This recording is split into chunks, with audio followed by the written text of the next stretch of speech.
Hello, math students. So I got sent this question on the Light and Salt Learning Facebook page, and it was actually sent to me by a HiSET student. Abby is taking her HiSET test, which is a test that's similar to the GED. It is used in a few states for the same exact reason, okay, to grant a high school equivalency test. If you're not sure, I should say to grant a diploma. Sorry, guys. But if you're not sure what test your state uses, be sure to Google it. Okay. Most states do use the GED, but if you use the HiSET, either instead or as well. And so she was looking at this problem from an official HiSET practice test. Now, the good news is this particular problem also very much applies to the GED. In fact, it's almost the exact same style of problem as one that often appears on GED practice tests. So let's go ahead and take a look, break it down. It's going to be good practice for all of us, regardless of which high school equivalency exam we're using, and also great practice for college. Okay, so let's take a look. It says, no, it doesn't. Let's try again. It says, what is the sum of 5x squared plus 3x minus 7 and 12x plus 12? Guys, can I just encourage you to read algebraic expressions out loud? The more you read them, the more literate you get in algebra. The more literate you are in algebra, the less scary these things become. All right, so there's a key word here. I don't usually talk about keywords, but I think it's important this time because if you don't know what the heck this math word means, you don't know what they're asking you to do. This says, what is the sum? They're asking you to find a sum. Now, don't freak out that these are two big, ugly things they're asking you to sum. Let's just start with what it means to sum something. I don't care if you're in second grade learning about the sum of 2 and 5, or you're in college algebra learning about the sum of these long, ugly algebraic expressions that are known as polynomials. Sum means the same thing. Sum means the answer when you add. That is one of the important vocab words. In fact, I teach it in the very first lesson of the crash course because, again, it's one of those concepts that, we use throughout math. Okay, so it's the answer when you add. So if I'm asking you, I should say it's the simplified answer when you add. We're going to do as much math as we can. We're going to simplify our answer. Okay, so I am going to add these two things. Now, these are long, complex expressions, okay? So when you're doing math with long, complex expressions, we need to know how to say mathematically that we want to use the whole thing, okay? We use parentheses to talk about an entire group. So that's what I'm going to do. Now, turns out it doesn't really matter too much to this particular problem, but it'll matter to lots of other problems. So let's develop good habits. Let's say I want to add the whole first thing. Use a grouping to say that. So I'm going to add the whole first thing, 5x squared plus 3x minus 7. And I'm going to add that whole thing because they told me to find a sum to the whole second thing. See me using my parentheses to indicate that the whole first thing is adding to the whole second thing? 12x plus 12. Okay. Your very first step is to write it out in the language of algebra. Because once you guys do that, sometimes, your algebra skills just start kicking in. Like, you might not have recognized what kind of problem it was when I used the word sum. But as soon as I write it in algebra, a lot of students will go, oh, I think I know what to do now. Okay, so just you don't have to know every step. Just start with something. Okay, now, from here, now we're going to let the algebra guide us, okay? So here's the deal. The nice thing, and why I said it doesn't really matter about the parentheses in this particular problem, is that we are allowed to add in any order we want. Think about back in elementary school, 3 plus 5 plus 2 is the same as 2 plus 5 plus 3.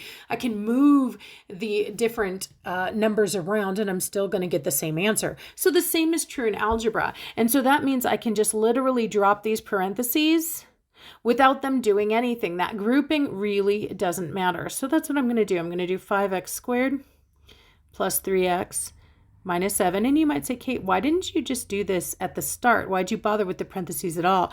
Because it would have mattered if you were doing anything else, if you were doing subtracting, multiplying, dividing.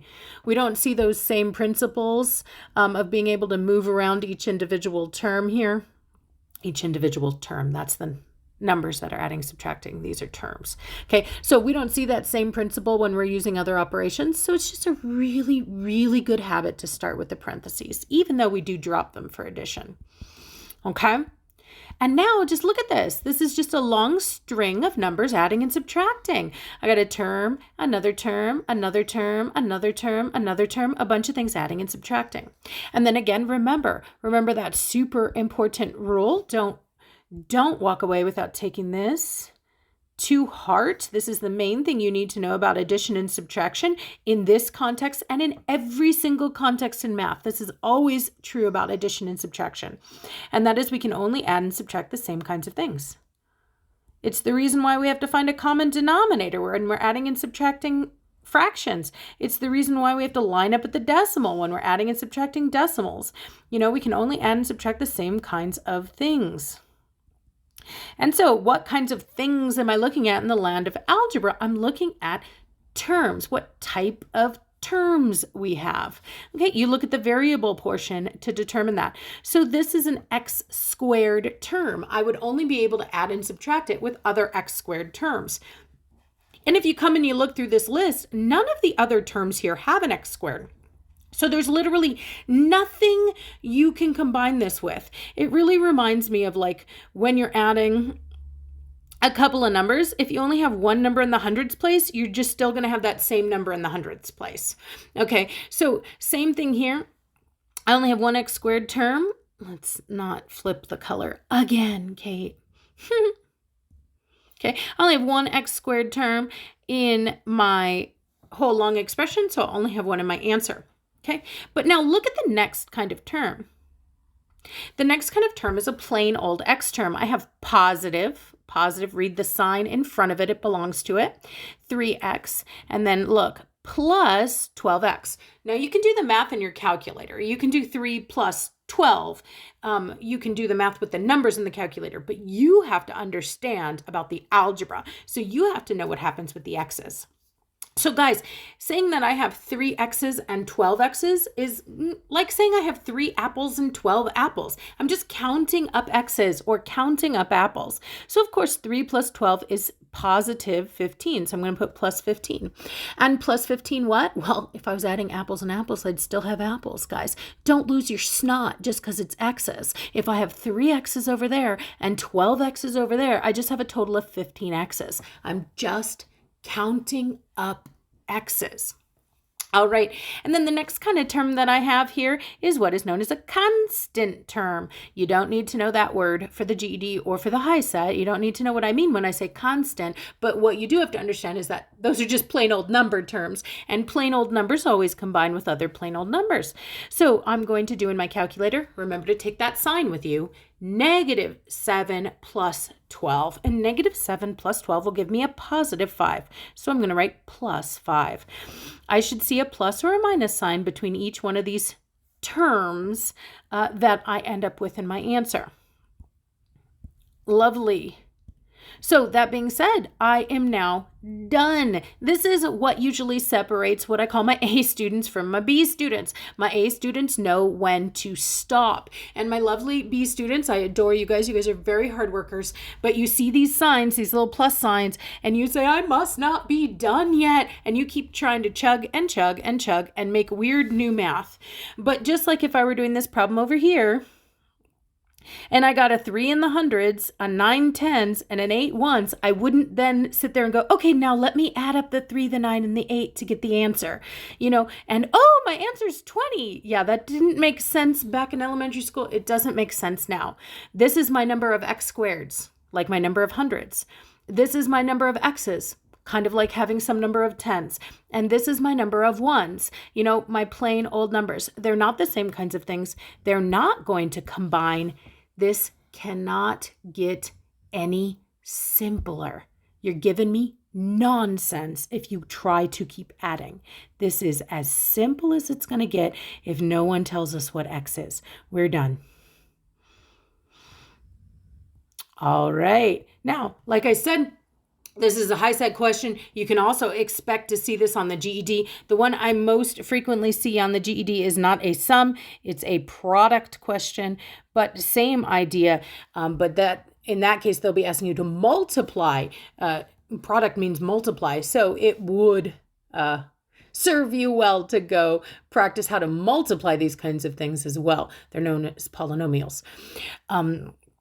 But either way, you're going to see a lot of these same skills involved. All right. Any questions about this, about any GED math topics, and apparently now HiSET math topics? I'd love to hear them. I'd love to help you. Drop them in the comments. I'll do my best to answer them. And you guys, happy learning.